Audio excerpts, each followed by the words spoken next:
So, dahil naubusan tayo ng patoka, pumili tayo ngayon mga kanukis. Price update na din tayo ng ating suplemento at patoka sa araw-araw. So ayan, Enertone, baka naman.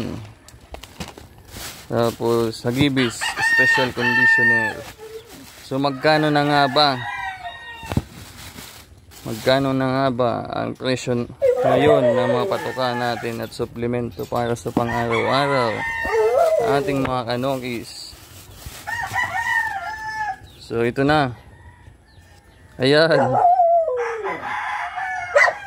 Dextrose powder 50 na. Nako. 50.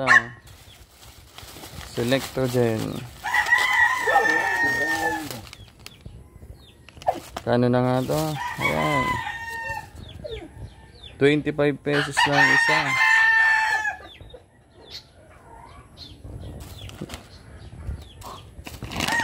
Ayan mga kanokis. Kaya sana wag mo nang bakatin ng mga backyard breeders.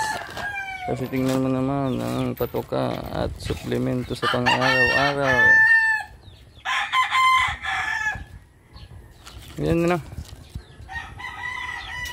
Kaya huwag niyong babaratin ng mga backyard breeders mga kanokis. Ito nang ang presyo ng patoka at saka suplemento ang binibigay namin. Price update mga kanokis. Yan.